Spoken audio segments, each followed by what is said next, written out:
شاہ صاحب میرا سوال یہ ہے کہ کوئی ایک واقعہ جو ہمیں پسند نہیں ہے اور ناگواری ہے، اس میں سر تلخی ہے، اس کا کڑوا پن محسوس ہو رہا ہے سر، لیکن سر قرآن میں اللہ فرماتے ہیں، رب کی یہ بڑا ایک خوبصورت ارشاد ہے کہ ایسا ممکن ہے کہ جس کو تم ناپسند کر رہے ہو وہ بہت اچھا ہو، اور جو بہت اچھا تمہیں لگ رہا ہے وہ انتہائی برا ہو۔ یہ مفہوم آیت سر میں یہاں پر بتا رہا ہوں سر۔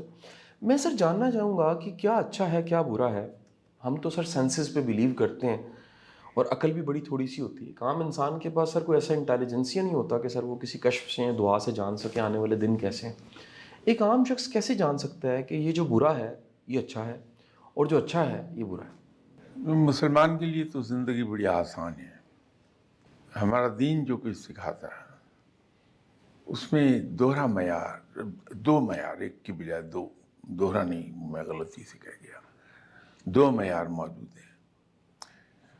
ایک تو دین نے بڑا کلیئرلی ہمیں بتا دیا کیا چیز اچھی اور کیا بری، کیا ہمیں کرنا چاہیے کیا نہیں کرنا چاہیے۔ ظاہر ہے جس کے کرنے کی تلقین ہے وہ اچھا ہے، جس کے کرنے سے منع کیا وہ برا ہے۔ یہ ایک یارڈ سٹک یہ موجود ہے۔ دوسرا ہمارا ایمان کا ایک حصہ ہے کہ رب تعالیٰ جو کچھ کرتا ہے وہ بہتر کرتا ہے۔ رب کے تمام فیصلے انسان کے اپنے مفاد میں ہوتے ہیں، لیکن گڑبڑ وہاں ہوتی ہے جہاں ان معاملات میں ہم اپنی عقل کو استعمال کرنا شروع کرتے ہیں۔ وہ اس طرح سے کہ زبان سے تو میں ضرور کہتا ہوں کہ میرا بھروسہ رب تعالیٰ پر ہے، لیکن در حقیقت میں بھروسہ اپنی عقل پہ کر رہا ہوتا ہوں۔ آپ کبھی دیکھیے کہ ہم دعا مانگ رہے ہوتے ہیں نماز کے بعد کہ یا باری تعالیٰ تو بہتر جانتا ہے کہ میرے حق میں کیا اچھا کیا بہتر، تو ہر حال میں میرا بھلا ہی چاہتا ہے، یہ میں جانتا ہوں۔ تو ساتھ ہی اس کو کہتے ہیں میری ٹرانسفر شیخ عمر میں کرا دیا۔ اب یہ جو دوہرا معیار ہم نے رکھ لیا، یہاں آ کے ہم پٹنا شروع کر دیتے ہیں۔ اگر ہم کسی طرح سے اپنے مائنڈ میں کلیئر ہو جائیں ایک بات پر کہ میرا کام وہاں ختم ہو جاتا ہے جہاں میں نے محنت کر لی، محنت شروع کرنے سے پہلے بلکہ فیصلہ کرنے سے پہلے میں نے خوب غور و فکر کر لیا، اپنی عقل جو اللہ نے عطا فرمائی، علم جو اللہ نے عطا فرمایا اس کے ذریعے سے، اور جب ایک بار فیصلہ کر لیا تو بڑی تدبیر کے ساتھ اس ڈائریکشن میں عمل شروع کر دیا۔ تو جو محنت جب ختم کر لی تو پھر رب پہ چھوڑ دیا نتیجہ کہ اب جو اللہ کر دے وہ بہتر۔ زندگی بڑی آسان ہو جاتی ہے آدمی کے لیے۔ آپ یہ فقیر لوگوں کو دیکھتے ہیں، ہمیشہ ہنستے کھیلتے نظر آئیں گے، بڑے پلیزنٹ موڈ میں ہوتے ہیں، کبھی انہیں منہ بسورے ہوئے نہیں دیکھیں گے۔ حالانکہ ان کی زندگی اگر دیکھیں تو جو تو سنت کے مطابق زندگی گزار رہا ہے وہ بھرپور زندگی دنیاوی طور پہ بھی گزار رہا ہے، اس کی فیملی بھی ہے، اس کے روزگار کے معاملات بھی ہیں، اس کے سوشل سرکل بھی ہے، تو یقینی طور پر پرابلمس تو اس کو ہوں گی، جو دنیا میں رہے گا پرابلمس تو آئیں گی، لیکن کبھی آپ اس کو افسردہ نہیں دیکھیں گے، ہمیشہ آپ کو بڑا پلیزنٹ ملے گا، ہنستا ہوا۔ اس کی بنیادی وجہ صرف ایک ہے، یہ کہ رب پہ بھروسہ اس کا ایسا ہے کہ اس کو معلوم ہے یہ کام میں نے کر لی، میں نے محنت کر لی، اپنی ڈیوٹی میں نے پوری کر لی ہے، اب آگے اس کا انعام دینا رب کا ہے کام ہے، اور رب اپنے کام کو سب سے بہتر کرتا ہے، تو وہ جو کچھ مجھے عطا فرمائے گا وہ میرے حق میں بہترین ہوگا۔ تو ناکامیاں فقیر کی زندگی میں بھی آتی ہیں، نقصانات اس کے بھی بہت بڑے بڑے نقصانات ہو جاتے ہیں۔ آپ دیکھیے کسی فقیر کو غلط فیصلہ کیا، اس کا کروڑوں روپے کا لاس ہو گیا، آپ جا کے افسوس کیجئے، وہ کہہ لگاتا ہے آگے سے، وہ یار شاہ صاحب میں کون سا گھر سے لایا تھا، جب میں پیدا ہوا تو کون سی میرے ہاتھ میں دولت کی گٹھری تھی، رب نے دیا تھا، چلا گیا، وہ پھر دے دے گا، کوئی نہیں، کہیں مجھ سے غلطی ہوئی ہے وہ اس کی پرائز پے کر دی، لیکن رب مزید دے دے گا۔ یہ ایک احساس جو ہے وہ اس کو خوش رکھتا ہے ہر وقت. تو مسلمان کے لیے تو زندگی بڑی آسان ہے کہ اپنے ایمان میں تھوڑا سا عملی طور پہ، زبانی نہیں، عملی طور پہ یہ بھروسہ شامل کر لے رب پر، مسئلے آسان. سر دنیا میں جتنی ریلیشن شپ میں کتابیں ہیں، انسان کا انسان سے کنیکشن، ان سب کتابوں میں ایک چیز درج ہے، وہ یہ ہے کہ سر ریلیشن شپ کا سب سے بڑا کمال کمیونیکیشن ہے، ابلاغ ہے. اور وہ ممکن ہے کہ بغیر زبان کے ہو، لیکن وہ ابلاغ کے بغیر اچھا ریلیشن نہیں ہو سکتا سر. سر ماں کا بیٹے کا، اولاد کا رشتہ یقیناً ایک بہت بڑی کمیونیکیشن ہے. درد بیٹے کو ہوتی ہے، اولاد کو ہوتی ہے، ماں دور بیٹھی تڑپ جاتی ہے. سر 70 ماؤں کے برابر اللہ ہم سے پیار کرتا ہے. سر اللہ کیا چاہتا ہے؟ کیا ایک عام بندے کو یہ سمجھ آنے لگ پڑتی میرا اللہ کیا چاہتا ہے؟ یہ کمیونیکیشن اس معیار کی ہوتی ہے کہ اللہ کی مرضی کی سمجھ آنے لگ پڑے؟ دیکھیے، اللہ تعالیٰ کی نہ مصلحتیں کوئی سمجھ سکتا ہے، نہ اس کے پلانز کو کوئی جان سکتا ہے. یہ تو ایک بڑی سیدھی بات ہے. اس لیے ہمارے ہاں پنجابی میں ایک محاورتاً بزرگ بات کہا کرتے ہیں کہ رب کی رب ہی جانے. اس کے نہ مصلحتوں کو کوئی سمجھ سکا، نہ اس کے پلانز کو کوئی سمجھ سکا. لیکن رب تعالیٰ نے اپنے بندوں کو، چاہے وہ کوئی ہے، کسی مذہب سے ہے، سب کو رب تعالیٰ نے سمجھ، عقل اور to an extent six sense بھی عطا فرمائی ہے. جب انسان، ابھی ایک صاحب آپ ہی کے آفس میں مجھے ملے تو میں انہیں ایک بات کہہ رہا تھا کہ جب انسان اپنے سائز سے زیادہ اوور گرو کر جائے تو اوور گرو کرنا ہمیشہ نقصان دہ ہوتا ہے. تو انسان جب اوور گرو کر جاتا ہے تو پریشانیوں کا شکار ہو جاتا ہے. اوور گرو جیسے میں ابھی تھوڑی دیر پہلے ایکسپلین کر رہا تھا، میں اس تعلق سے کہہ رہا ہوں. ہم اگر صرف اس حد تک رہیں جہاں تک ہمارا کام ہے کہ وہ عقل کو ہم ضرور استعمال کریں اور کرنا چاہیے، لیکن اس حد تک جس حد تک ہمارا حق بنتا ہے، اس کے بعد رب تعالیٰ کا کام ہے. تو رب کی قدرت پر تو غور و فکر کیا جا سکتا ہے.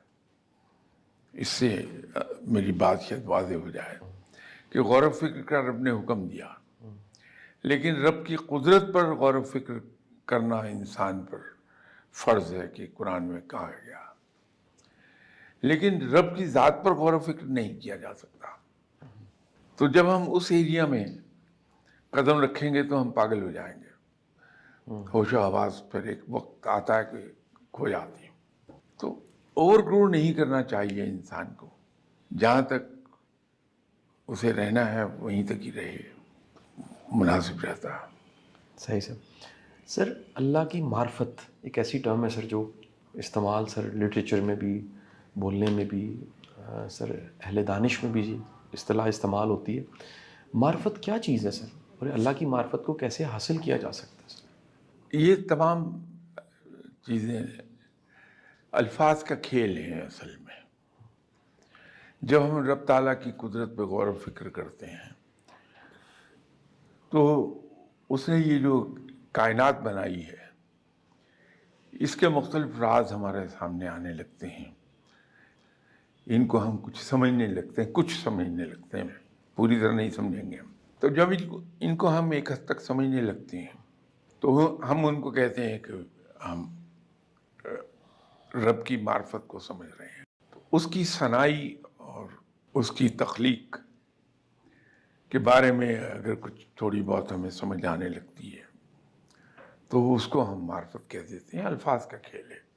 شاہ صاحب ایک سوال میں اس لیے پوچھ رہا ہوں سر، یہ سوال میرا ہی نہیں ہے سر، بے شمار سر احباب کا، دوستوں کا سوال ہے سر. سر ہمارے ہاں یہ عام ہے سر، اگر ایک شخص کی عمر اس وقت 40 50 60 سال ہے سر، اس کا یہ مشاہدہ ہوگا کہ آنکھوں سے دیکھے ہوئے افراد ایسے ہیں سر جو کسی وقت میں پردہ فرما گئے سر، اور بعد میں ان کے پردہ فرمانے کے بعد ایک بت گھڑ لیا گیا سر. اس بت گھڑنے سے obviously سر کچھ لوگوں کے مفادات جڑے ہوئے ہیں سر. وہ لوگ سر لٹریچر میں ہو سکتے ہیں سر, صوفیزم میں ہو سکتے ہیں سر, دانشوری میں ہو سکتے ہیں سر, اور سر وہ بت اس لیول کا گھڑ لیا جاتا ہے کہ جیسے وہ غلطی اور کوتاہی سے تو سر وہ بالکل ہی ختم ہو چکے ہیں سر, ان میں کوئی غلطی اور کوتاہی ایرر لیس ہے سر. حالانکہ انسان کا سر یہ پیر کا, مرشد کا, یا سر کسی بھی معتبر شخص کا ماضی میں جو انسان ہی تھا سر, بت بنا لینا اور اس کے بعد اس معیار کی پوجا کرنا کہ کہیں نہ کہیں کسی کے اندر یہ عقیدہ بیٹھ جائے کہ شاید سارا نظام سرکار ہی چلا رہے ہیں, فائلیں آج بھی سائن کر رہے ہیں, اسائنمنٹ وہاں سے مل رہی ہیں, یہ ان کا ہی کرم ہے. سر یہ کہاں پر سر ہمیں اپنی حدود میں رہتے ہوئے شرک سے بچنا چاہیے, اس کی لمٹس کیا ہیں؟ یا میں سر ایک سوال اس کے ساتھ تو یہی بیان کر دیتا ہوں سر. ایک سر بڑا پیارا ورڈ سر آپ نے ہمیں سکھایا بھی, اور سر کوشش ہم کرتے ہیں, احسان مندی سر. وہ احسان مندی کی حد کہاں ہے سر, اور اس حد سے آگے کہاں نہیں جانا چاہیے سر؟ ہمارے یہاں جو المیہ ہے اصل وہ یہ ہے کہ ہم شخصیت پرستی کے عادی ہو گئے ہیں. یہ جو شخصیت پرستی آئی ہے ہمارے اندر, اس نے ہمیں اس ڈائریکشن میں دھکیل دیا. ہم کسی آدمی کی عزت کیوں کرتے ہیں یہ ہم بھول جاتے ہیں. ہم اس کی شخصیت کے پیچھے چلنا شروع کر دیتے ہیں. جب ہم شخصیت کی طرف جائیں گے تو وہ معاملہ عقیدت کا ہو جائے گا, اور عقیدت ہمیشہ اندھی ہوتی ہے. اندھی ہوتی ہے صحیح سے. ہم یہ سمجھتے ہیں کہ جس آدمی سے ہمیں عقیدت ہے وہ کوئی سپر ہیومن چیز ہے, اس سے غلطی نہیں ہو سکتی. ایک طرف تو یہ ہمارا انداز ہے جو آپ نے فرمایا کہ ہم شخصیت کی پوجا کرنے لگتے ہیں. دوسری طرف ایک اور عالم بھی ہے ہمارا کہ جب ہم ایسی شخصیت جس کے ساتھ اتنی عقیدت ہوتی ہے ہماری, اس کی کوئی انسانی کمزوری سامنے آتی ہے تو ہم اسی شدت سے اس سے متنفر بھی ہو جاتے ہیں, اور پھر ہمیں اس میں کوئی خوبی نظر نہیں آتی. اگر ہم شخصیت کو ایک طرف ہٹا دیں, ہم اس شخصیت کے کمال کے ہم اس کو اپریشیٹ کر رہے ہیں, اس کے مداح ہیں ہم اس کمال کی, تو پھر وہ شخصیت جب اس کے کمال سے علیحدہ ہو جائے اور ہم صرف اس کے کمال کو اپریشیٹ کر رہے ہوں, پھر یہ کیفیت کبھی نہیں پیدا ہوگی. پھر ہم بڑے اطمینان سے کہہ سکتے ہیں کہ صاحب وہ آدمی بہت ہی صاحب علم و فہم تھا یا ہے, لیکن کبھی کبھار اولاد کے فائدے کے لیے جھوٹ بول دیتا تھا, لیکن ویسے بڑا اچھا انسان تھا. تو یہاں وہ اندھی عقیدت نہیں ہوگی کہ ہم یہ کہنا شروع کر دیں کہ وہ پانی پر چل رہا تھا, وہ ہوا پر چل رہا تھا, وہ ہوا میں اڑ رہا تھا اور ہوائی جہاز سے آگے نکل گیا. یہ کیفیت نہیں ہوگی. ہم صرف اس کے کمال کے مداح ہوں گے. یہ شاید اس لیے ہے کہ ہمارے یہاں ہیروز کی کمی ہے, اور یہی وجہ ہے کہ ایک آدمی اگر تھوڑا سا دوسرے لوگوں سے اوپر اٹھا ہے تو ہم نے اس کو مختلف قسم کے ٹائٹل دینے شروع کر دیے. لیکن یہ سب کہنے کے باوجود بھی میں یہ عرض کروں کہ تمام قوموں میں یہ قباحتیں آئی ہیں, لیکن وقت کے ساتھ ساتھ دور ہوتی گئیں. ہمارے یہاں بھی وقت کے ساتھ ساتھ یہ دور ہوتی چلی جائیں گی. مایوس نہیں ہونا چاہیے, کیونکہ سبھی اس پروسیس سے گزرے ہیں. جن قوموں کو آج ہم بہت اپریشیٹ کرتے ہیں, ان قوموں کا ماضی دیکھ لیجئے. 300 سال پہلے وحشی تھے, درندے, لیکن آج ان کو ہم سب اپریشیٹ کرتے ہیں. تو ان کا جرنی لمبا ہے. ہماری قومی زندگی صرف 75 سال پرانی ہے, ان کی کئی ہزار سال پرانی زندگی ہے, قومی زندگی ان کی. سر ہم سب کے لیے سب سے مقدم, سب سے محترم حضور کی ذات گرامی آپ سرکار صلی اللہ علیہ وسلم نے سر بے شمار ایسے خدشے احادیث میں ملتے ہیں جو خدشات امت سے تھے کہ میری امت کہیں مال کی محبت میں غرق نہ ہو جائے سر کیا سر ایک امتی، ایک ایسا امتی جو ولی اللہ ہے سر، اس کو سر احتیاط مانے وہ خدشات جو بعد بھی ہو سکتے ہیں اس کے پردہ فرمانے کے بعد سر، اس کو سر وہ ایڈریس کر دینے چاہیے تاکہ وہ شخصیت پرستی نہ ہو یا لوگ گمراہ نہ ہو یا اس کی ذات یا اس کا وجود یا اس کا نام بعد میں گمراہی کا سبب بن جائے سر؟ یقینی طور پہ کر دینا چاہیے، سر اور کچھ لوگوں نے کوشش کی بھی ہے۔ آپ ان کی اپنی لکھی ہوئی کتابیں، عقیدت مندوں کی نہیں، مریدین کی نہیں، بلکہ ان اصحاب کی اپنی لکھی ہوئی کتابیں، ان کو اگر آج بھی پڑھیں تو آپ کو ایک چیز نظر آئے گی کہ انہوں نے اپنے آپ کو ایک انسان ہی گردانا ہے، اس پہ بڑا زور دیا ہے کہ میں ایک ایسا انسان ہوں جس میں سب انسانوں کی طرح خامیاں بھی ہیں اور گناہ بھی ہوئے ہیں، مجھ سے اپنے آپ کو گناہ گار لکھتے ہیں۔ ان کی کتابوں میں کہیں ان کے کشف و کرامات کا ذکر نہیں ہوگا، اگر کہیں ذکر آیا بھی ہے تو انہوں نے اس کو کنڈیم کرنے کا ذکر کیا ہے۔ یہ جو اولیاء کرام گزرے ہیں یہ بڑی شدت سے کنڈیم کرتے ہیں ان چیزوں کو۔ وہ اپنے ارد گرد لوگوں کو اکٹھا ضرور کرتے رہے، لیکن وہ اکٹھا کرتے رہے ہیں اسلام کی تبلیغ کے لیے، دین کی ترویج کے لیے، صحیح سر۔ کہ ان کے پاس آنے والے لوگ ادھر کو دین کی طرف چلے جائیں، اور دین وہ جو ان کی زندگیوں میں پریکٹیکلی امپلیمنٹ ہوا ہو، ان کے کردار دین کے معیار کے مطابق ڈل جائے۔ لیکن ہوا یہی ہے کہ ان کے انتقال کے بعد بات عقیدت سے شروع ہوئی اور وہ شرک تک جا پہنچی۔ لیکن اب مرنے کے بعد تو آدمی کے دنیاوی اعمال منقطع ہو گئے، دنیا سے تعلق ختم ہو گیا مرنے کے بعد اس کا۔ اب وہ آ کے تو روکنے سے رہا کسی کو، لوگ یہ کر لیتے ہیں کہ اس غریب کا کوئی قصور نہیں کہ اس کو برا کہا جائے، یہ لوگ ہیں۔ سر ایک سوال سر میرا پھر ایک کتابوں سے بھی جڑتا ہے، اور سر ایک کہہ لیجیے آج کے زمانے کے آج کے برین کا کویشچن ہے سر قسمت ایک ایسا موضوع ہے جس پہ ہم سر کئی دفعہ بات تو کر چکے ہیں سر، لیکن سر جو ماڈرن لٹریچر ہے سر اس پہ وہ سر ایک ون لائنر اس میں سر ملتا جلتی سر ایک کانسیپٹ کے ساتھ سر، یعنی ایک ہی بات ہے لیکن مختلف انداز سے بیان کی اٹس جسٹ اے پریکٹس، اتنی پریکٹس، اتنی تیاری کہ کسی اپرچونٹی کو سمجھا جا سکے اور اس کو پکڑ کے استعمال کیا جا سکے۔ لک کی ڈیفینیشن ریشنل، لاجیکل، عقلی طبقے میں سر اس طرح کی پائی جاتی ہے سر میں پوچھنا چاہوں گا کہ قسمت تیاری ہے یا قسمت عنایت ہے کہ وہ انتخاب کر لے ہمارا سر؟ کیا یہ دونوں چیزوں کا کمبینیشن ہے سر؟ یہ دونوں چیزوں کا کمبینیشن ہے،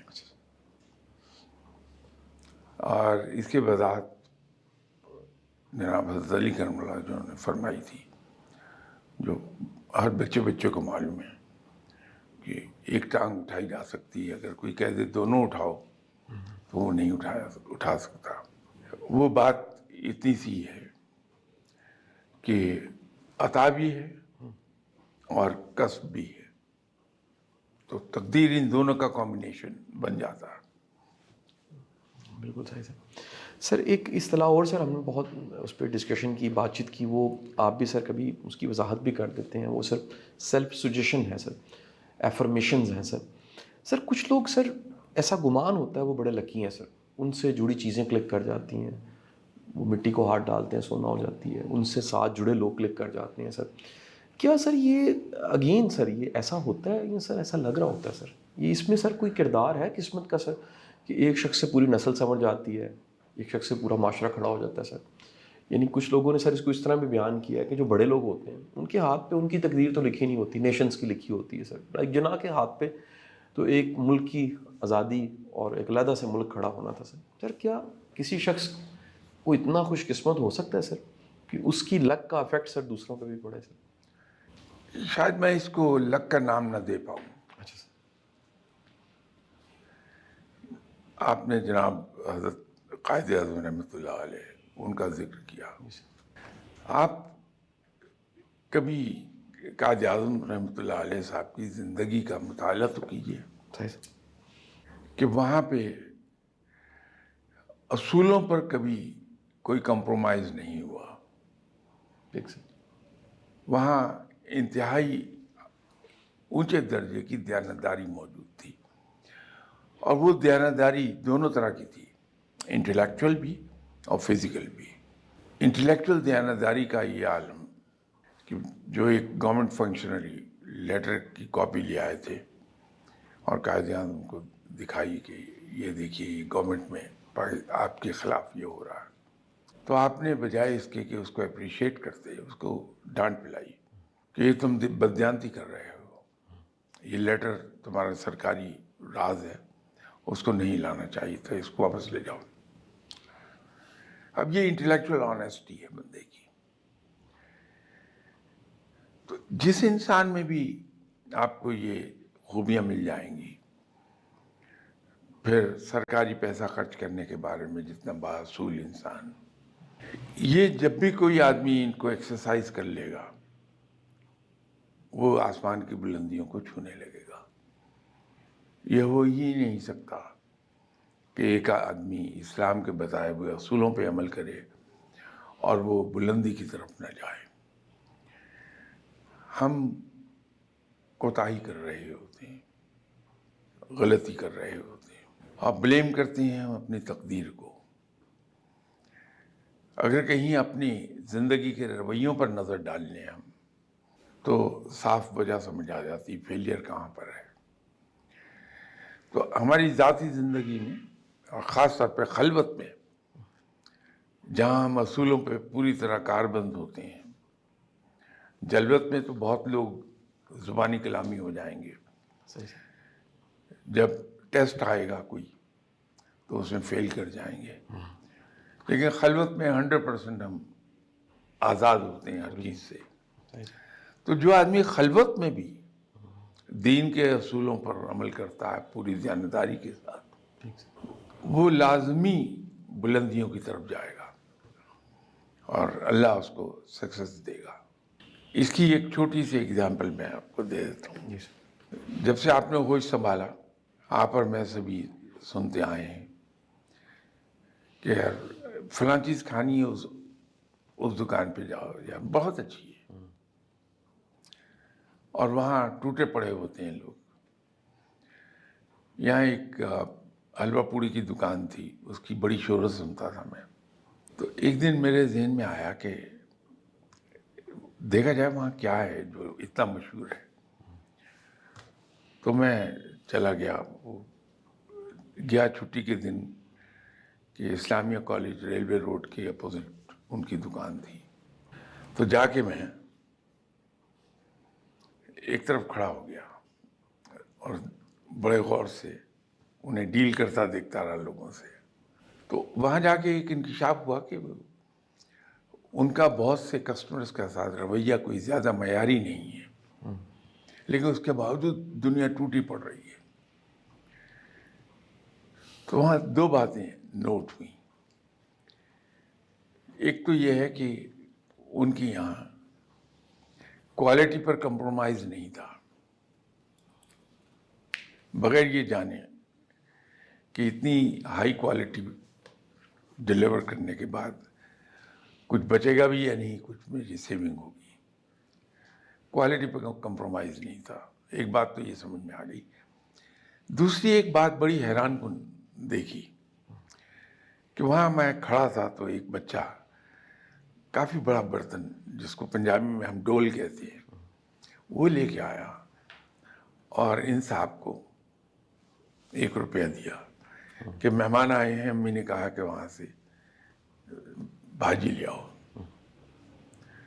تو ان صاحب نے وہ روپیہ اس کے ہاتھ سے یوں لیا، بغیر دیکھے کیش باکس میں ڈال دیا، اور اس کا ڈول میں دیکھ رہا تھا کہ کافی اس میں ڈال دیا. تو میرا اپنا اندازہ تھا کہ یہ 1 روپے کا نہیں ہے، یہ 100 روپے کے برابر ہے. اور اسی طرح وہ لوگ بھی آئے جو ایک وقت میں اس سے 100 روپے کی چیز لے رہے تھے. اس کو بھی اتنی دی جتنی اس ایک بچے کو 1 روپے کی دی. تو بات سمجھ میں آ گئی کہ اس آدمی کو رب تعالیٰ نے اتنا رزق اور نام کیوں دیا ہے. یہ پھر میں نے اس پہ ایک باضابطہ سارٹ آف اسٹڈی کی کہ ہمارے یہاں لاہور میں کئی لوگ مشہور تھے کھانے کے، ان سب کے یہاں رویہ یہی تھا. تو ایک بات سمجھ میں آئی ہے کہ وہ انسان جو دیانتداری سے اپنا کام کر رہا ہے، کوالٹی مینٹین کرنا بھی دیانتداری ہے. ٹھیک سر. اور دوسرا، وہ رب کے بندوں پر مہربان ہیں، اور خاص طور پہ وہ بندے جو دنیاوی مال و زر کے حساب سے وہ آر لیس فارچونیٹ، ان کے ساتھ مہربان ہیں. اور رب تعالیٰ نے ان پہ عنایات کی ہوئی ہیں. یہ اسی طرح آدمی کی زندگی میں کبھی دیکھیں، کئی بار گفتگو میں لوگ ایک سوال اٹھا لیتے ہیں کہ صاحب کو میں جانتا ہوں تو ان کی شامیں جاگتی ہیں، ان کو اور بہت سی دوسری عادتیں ہیں، لیکن اللہ ان پہ بڑا مہربان ہے. تو میں ایک جواب دیا کرتا ہوں ان سے کہ آپ درست کہہ رہے ہوں گے، لیکن ان کی ذاتی زندگی کو گہرائی سے دیکھ لیجیے تو آپ کو ایک چیز کا پتہ چلے گا کہ یا تو کسی بیوہ بہن کو وہ سپورٹ کر رہا ہے، یا یتیم بھتیجے بھانجوں کو کہیں سپورٹ کر رہا ہے، یا کسی اور مسلمان فیملی کو سپورٹ کر رہا ہے، لیکن اتنی رازداری کے ساتھ کہ وہ ظاہر ہی نہیں ہونے دیتا کہ میں یہ کر رہا ہوں. تو اللہ تعالیٰ اس پر عنایات کر رہا ہے.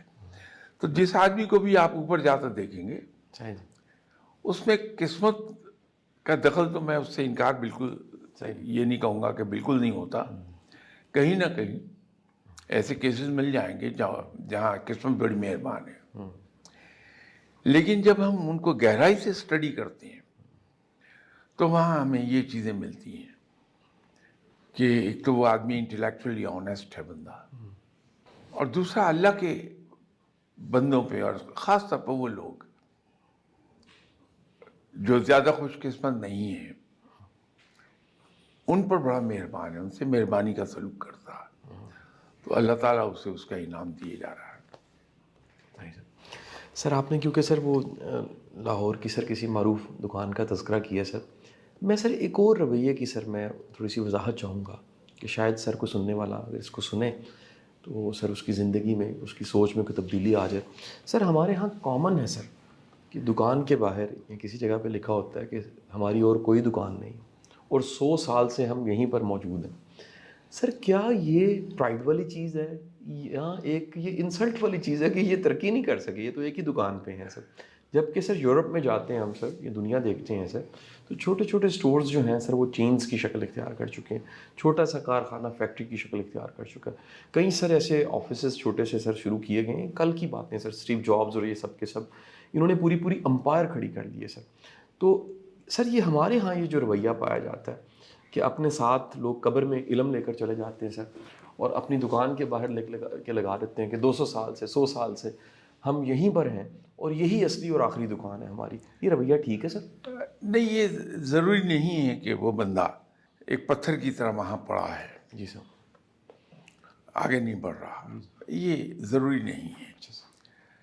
اس میں اس کے پیچھے کئی ایک فیکٹر ہو سکتے ہیں. جی سر.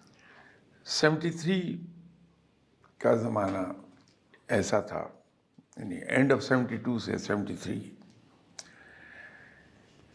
تو پاکستان میں پرائسز مختلف چیزوں کی وہ انکریز ہو رہی تھیں، اور ملٹیپل انکریز تھی. جو چیز آج آپ کو 100 روپے میں اویلیبل ہے، کل 120 میں ہو جائے گی، پرسوں 150 پہ ہو جائے گی. میں ایک جو عمر میں مجھ سے دگنے سے زیادہ جن کا فرق تھا، ان کے پاس بیٹھا تھا گپ شپ مارنے کے لیے، کیونکہ ان کے پاس جا کے بیٹھ جاتا تھا جب ٹائم ہوتا تھا، کہ ان کا تجربہ بہت تھا زندگی میں، اور پڑھے لکھے بھی بہت تھے، تو ان کی باتوں سے بہت کچھ حاصل ہو جاتا تھا. ہم کھانا کھا رہے تھے، میں تھا، ایک یہاں ادارہ ہوتا تھا جب بند ہو گیا اس لیے اس کا نام لینے میں حرج نہیں ہے، ہارٹ کیسل وارڈ، اس کا جنرل مینیجر. ہم بیٹھے کھانا کھا رہے تھے تو ان کو ٹیلی فون آیا. برانڈ تھروٹ کے کوئی تاجر بول رہا تھا.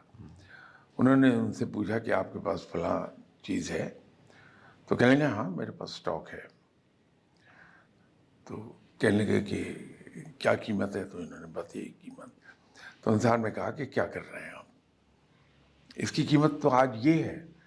تو نے کہا میرے علم میں ہے کہ اس کی قیمت بہت زیادہ ہے، لیکن میرا مسئلہ یہ ہے کہ میں نے اس کو اتنے پہ خریدا تھا اور میں سمجھتا ہوں کہ 10% میرا حق ہے، تو میں اس سے زیادہ چارج نہیں کروں گا، تو تم کمال اٹھا کے لے جاؤ سب چیزیں. تو میں ان کو بڑے غور سے دیکھتا رہا. تو جب کھانا کھا لیا تو میں نے ان سے پوچھا کہ یہ آپ نے کیا کیا، یہ ڈبل سے زیادہ قیمت دے کے جاتی ہے آپ کو یہ چیز. فرمانے لگے کہ یار گل ہے، پنجابی بہت پڑھے لکھے تھے لیکن بولتے پنجابی تھے، کہ یار گل ہے کہ میرا گزارا ہو جاتا 10% پروفٹ نال، تو میں وہ کما لیا ہے، تو باقی وہی تقدیر ہے، جنہ مرضی کما لے، لیکن میں 10% تو زیادہ نہیں لاؤں گا.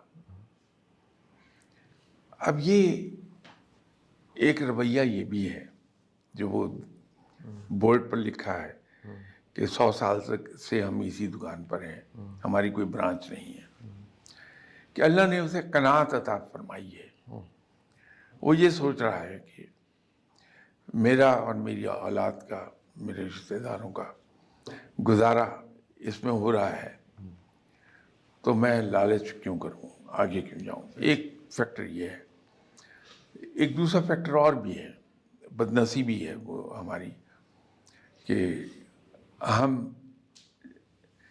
ہر وہ چیز جو مشہور ہو جائے اس کی نقل ضرور کریٹ کر لیتے ہیں.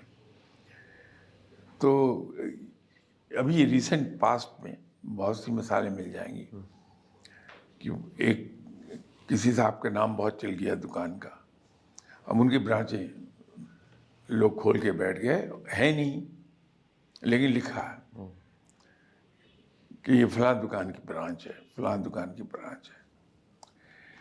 تو انہیں بورڈ پر لکھنے کی ضرورت یہ بھی پیش آ گئی، اس وجہ سے بھی پیش آئی ہوگی.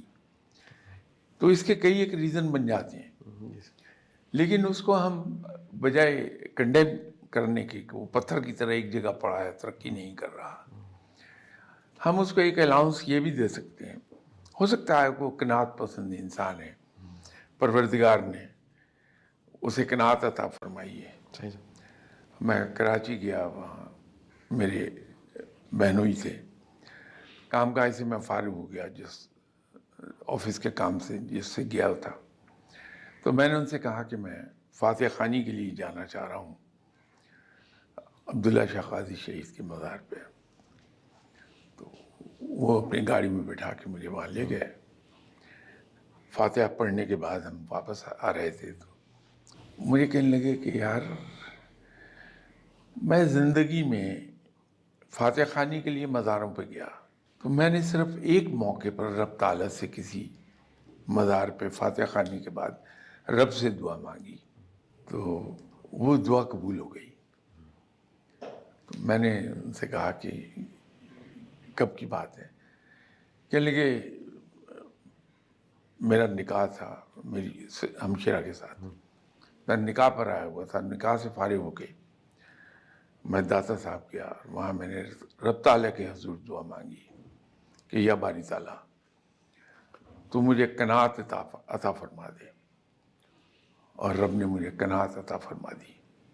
اور واقعی میں نے دیکھا انتہائی قناعت پسند، اگین پڑھا لکھا آدمی، بڑے اچھی پوزیشن پہ کام کر رہا، بڑی فیٹ سیلری اس زمانے کے حساب سے وہ لے رہے تھے، لیکن قناعت اس درجے کی تھی کہ میں نے اس بندے کو کبھی یہ خواہش کرتے نہیں دیکھا مجھے یہ مل جائے، مجھے یہ مل جائے. تو یہ قناعت میں خود بھی اشش کر اٹھا ان کی اس بات پہ کہ رب تعالیٰ سے مانگا تو کیا مانگا کہ مجھے قناعت عطا فرما دے. یہ خوش نصیب لوگ ہیں جن کو رب نے قناعت عطا فرمائی ہے، صحیح سر. اور وہ صرف اتنا کماتے ہیں جس سے ان کا گزارا چلتا جائے، صحیح سر. لالچ کی طرف نہیں جا رہے. یہ اللہ کی رحمت ہے میرے نزدیک تو، کہ ایک بندہ اتنا قناعت پسند ہو جائے. صحیح سر. ایک سوال سر، ہمارے بے شمار ایسے احباب کچھ سول سروسز میں تھے، کچھ نے بزنس کیا.